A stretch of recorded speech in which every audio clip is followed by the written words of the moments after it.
नमस्कार दोस्तों, स्वागत है आपका हमारे channel target for IAS and MPSC with के। आज है 29 अप्रैल 2022 और हम लोग डिस्कस करने वाले हैं आज का मध्य प्रदेश का करंट अफेयर। क्या कुछ इंपॉर्टेंट है आज के इस करंट अफेयर में? सबसे अधिक इंपॉर्टेंट क्वेश्चन है दोस्तों, मध्य प्रदेश का सबसे ऊंचा रेलवे ब्रिज किस शहर में बनाया जाएगा? जी हाँ दोस्तों, this is the very very important types of question that we are going to discuss about in this video. तो बने रहिए हमारे साथ अंत तक इस वीडियो में। तो चलिए शुरू करते हैं without wasting your time.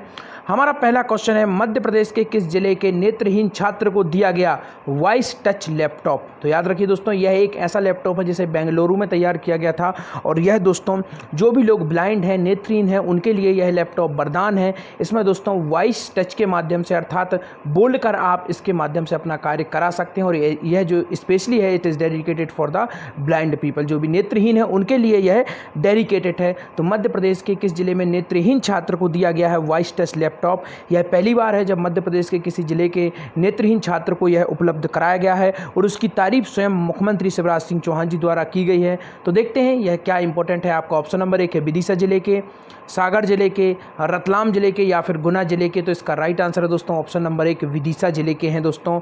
Madhya Pradesh के छात्र हैं विदिशा जिले के और इन्हें दोस्तों वॉइस टच लैपटॉप दिया गया है। कल मैंने आप लोगों को बताया था, काफ़ी अधिक इंपॉर्टेंट बताया था, वोकेब करके एक जो पेटेंट कराया गया था, उनका नाम क्या था दोस्तों? आपके इन भोपाल के वह थे, तो उनका नाम क्या था? इसको भी आप लोगों को जवाब देना है। काफ़ी इजी है, पराग करके उनका नाम था, तो यह भी इसको भी आपको याद रखना है। देखते हैं, नेत्रहीन छात्र को दिया गया वॉइस टच लैपटॉप। मुख्यमंत्री श्री चौहान ने सराहा है इस पहल को। मुख्यमंत्री शिवराज सिंह चौहान ने विदिशा कलेक्टर श्री उमाशंकर भार्गव की पहल पर ग्राम नरखेड़ी के एलएलबी में अध्ययनरत नेत्रहीन छात्र को श्री सीताराम रघुवंशी इनका नाम है को एनसीपीएल के डायरेक्टर श्री राकेश शर्मा द्वारा वॉइस टच लैपटॉप प्रदान किए जाने की प्रशंसा व्यक्त की है। तो यह काफ़ी अधिक इंपॉर्टेंट हो जाता है, जिसको आपको याद रखना है दोस्तों। इसी के साथ साथ चर्चा हुई है नेत्रहीन छात्र की, तो यहाँ पर बात होगी दिव्यांग छात्रों की। और मध्य प्रदेश का एकमात्र दिव्यांगों के लिए दोस्तों स्टेडियम कहां पर है? यह है दोस्तों ग्वालियर में। याद रखिए कहां पर है?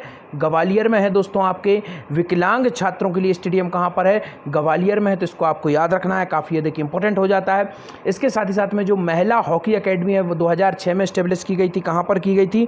ग्वालियर में ही की गई थी। तो इसको भी आपको याद रखना है। और भारत की पहली और एकमात्र क्रिकेट एकेडमी, कौन सी क्रिकेट एकेडमी? महिला क्रिकेट एकेडमी कहाँ पर स्टेब्लिश की गई है? शिवपुरी में। इसको आपको याद रखना है। मध्य प्रदेश का प्रथम पर्यटक शहर है शिवपुरी और शिवपुरी में से स्थापित किया गया है। सिंधिया वंश की दोस्तों ग्रीष्मकालीन राजधानी भी रही है और इसको आपको याद रखना है, काफ़ी अधिक इंपॉर्टेंट है। और यहीं पर 2016 में पुरुष क्रिकेट एकेडमी की स्थापना भी की गई थी। और पुरुष हॉकी एकेडमी कहाँ पर है? भोपाल में है। तो इसको आपको याद रखना है। और भोपाल को दोस्तों क्या कहा जाता है? भोपाल को कहा जाता है हॉकी की नर्सरी। तो इसको भी याद रखना है। This is again very very important types of fact that I told you.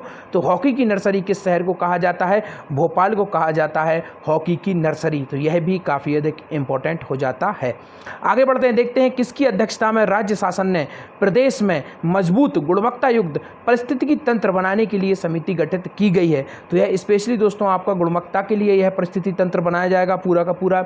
इसमें आपको सीधा सीधा अगर मैं सरल शब्दों में समझाने की कोशिश करूं तो जो भी प्रोडक्ट हैं उनकी गुणवत्ता के लिए एक तंत्र स्थापित किया जाएगा जो कि गुणवत्ता युक्त जो भी प्रोडक्ट हैं उनको उपलब्ध कराएगा उपभोक्ताओं को। तो इसके लिए एक समिति गठित की गई है और किसकी अध्यक्षता में यह समिति गठित की गई है? तो आपका ऑप्शन नंबर 1 है मुख्यमंत्री, राज्यपाल, प्रधानमंत्री या फिर मुख्य सचिव। इसका राइट आंसर है दोस्तों ऑप्शन नंबर 4 मुख्य सचिव। मध्य प्रदेश के मुख्य सचिव कौन है? इकबाल सिंह वैश्य। कौन से नंबर के हैं? 33वें नंबर के हैं। तो इसको आपको याद रखना है, काफ़ी अधिक इंपॉर्टेंट हो जाता है। मध्य प्रदेश की प्रथम महिला मुख्य सचिव कौन थी दोस्तों? निर्मला बुझ। याद रखिए निर्मला बुझ मध्य प्रदेश की प्रथम क्या थी? महिला मुख्य सचिव थी। तो इसको आपको याद रखना है, काफ़ी अधिक इंपॉर्टेंट हो जाता है। मध्य प्रदेश लोक सेवा आयोग की स्थापना कब हुई थी? 1956 में हुई थी। 1 नवंबर जो कि मध्य प्रदेश का स्थापना दिवस है उसी में इसकी स्थापना हुई थी। इसके साथ ही साथ में इसके द्वारा एमपीपीएससी की मैं बात कर रहा हूँ यहाँ पर, इसके द्वारा प्रथम एग्जाम कब कंडक्ट कराया गया था? 1958 में। याद रखिए एमपीपीएससी में सीधा सीधा दिया गया है आपको राज्य लोक सेवा आयोग के बारे में, तो इसको आपको याद रखना है। 1958 में इसके द्वारा प्रथम परीक्षा कराई गई थी। तो इसको आपको याद रखना है। 1 नवंबर 1956 को इसे इस्टेब्लिश किया गया था। कितने सदस्य होते हैं इसमें? 5 सदस्य होते हैं। तो इसको आपको याद रखना है। इन सदस्यों की नियुक्ति कौन करता है? राज्यपाल के द्वारा जो सदस्य हैं इनकी नियुक्ति की जाती है। और अनुच्छेद 323 के अनुसार दोस्तों यह राज्यपाल को ही अपनी वार्षिक रिपोर्ट सौंपते हैं। और इसी अनुच्छेद के अनुसार केंद्र वाला जो होता है, अर्थात जिसे हम लोग यूपीएससी के नाम से जानते हैं, संघ लोक सेवा आयोग, उसका अध्यक्ष है वह किसे अपनी वार्षिक रिपोर्ट सौंपेगा? वह अपनी वार्षिक रिपोर्ट सौंपेगा हमारे जो राष्ट्रपति होते हैं उनको। तो इसको आपको याद रखना है, काफ़ी अधिक इंपॉर्टेंट यह हो जाता है।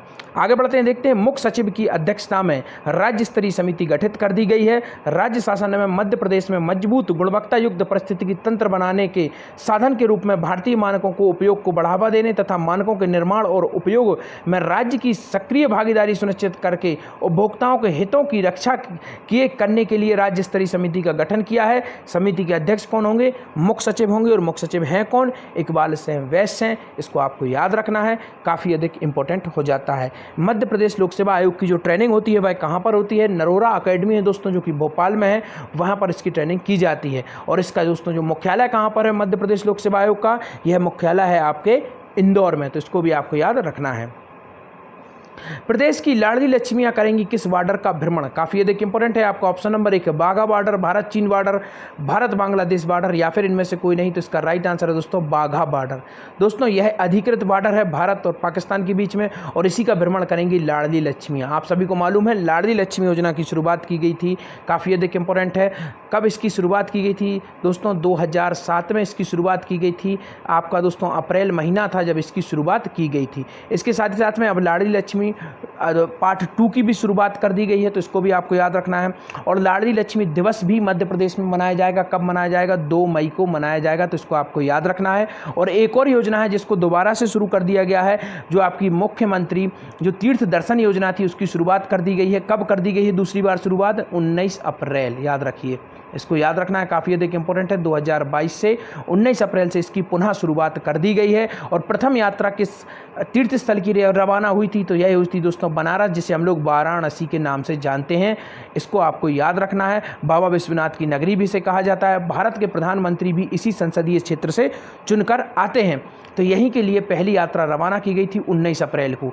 इसके पहले इस योजना की शुरुआत कब हुई थी? 2012 में हुई थी। और तारीख क्या थी? 3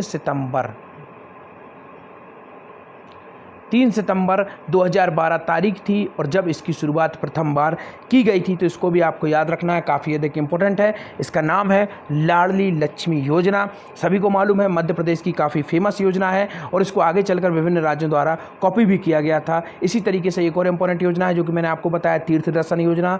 इसके साथ ही साथ एक और इंपॉर्टेंट योजना है मुख्यमंत्री कन्या विवाह योजना, और इसकी राशि बढ़ाकर कितनी कर दी गई है? 55,000 रुपये इसकी राशि कर दी गई है। तो इसको भी आपको याद रखना है, काफ़ी अधिक इंपॉर्टेंट है, जो कि आपको याद रखना है। आगे बढ़ते हैं। प्रदेश की लाडली लक्ष्मियां करेंगी बाघा बॉर्डर का भ्रमण। 2 मई को पहली बार यात्रा होगी पुनः प्रारंभ। माँ तुझे प्रणाम योजना पुनः हुई शुरू। तो यह काफ़ी अधिक इंपॉर्टेंट है। इसी योजना के अंतर्गत यह पूरा का पूरा भ्रमण कार्य कराया जाएगा, जिसको आपको याद रखना है। मुख्यमंत्री शिवराज सिंह चौहान की पहल पर प्रदेश में माँ तुझे प्रणाम योजना पुनः शुरू कर दी गई है।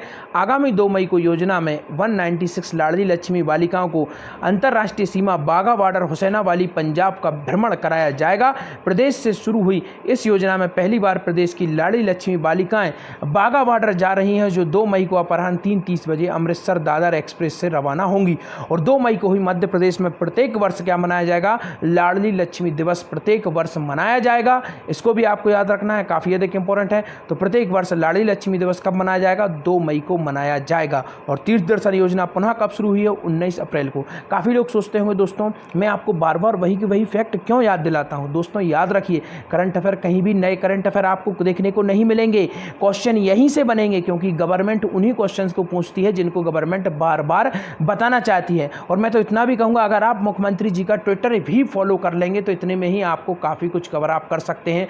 मुख्यमंत्री जी का ट्विटर फॉलो करिए, प्रधानमंत्री जी का ट्विटर फॉलो करिए, उसके माध्यम से भी आपके काफ़ी कुछ करंट अफेयर कवर हो जाएंगे। तो कि दोस्तों वहीं से क्वेश्चन बनकर आते हैं, जैसा कि मैंने अभी हाल ही में आपको बताया था, मन की बात में प्रधानमंत्री जी द्वारा जो एक योजना थी आपकी भील जनजाति की, उसके बारे में उनकी चर्चा की गई थी, तो उसको आपको याद रख लेना है। छतरपुर जिले की बात की गई थी, महिलाओं के जो स्वास्थ्य में उसने काम किया है, महिला मृत्यु दर कम हुई है, जो प्रसव होते वो वह बड़े हैं, जो संस्थागत प्रसव है, अस्पतालों में प्रसव है, वह बड़े हैं छतरपुर में, तो उसकी भी तारीफ माननीय प्रधानमंत्री श्री मोदी जी द्वारा की गई थी। तो इस तरीके के क्वेश्चन आपसे पूछे जा सकते हैं। और रही बात इस लेक्चर की पीडीएफ, तो वो आपको टेलीग्राम चैनल पर मिल जाएगी, लिंक डिस्कशन में है, वहां से आप टेलीग्राम चैनल भी ज्वाइन कर सकते हैं। आगे बढ़ते हैं, मध्य प्रदेश के डिजाइनर कहां पर करेंगे अपने हुनर का प्रदर्शन? तो इसका राइट आंसर है दोस्तों मुंबई।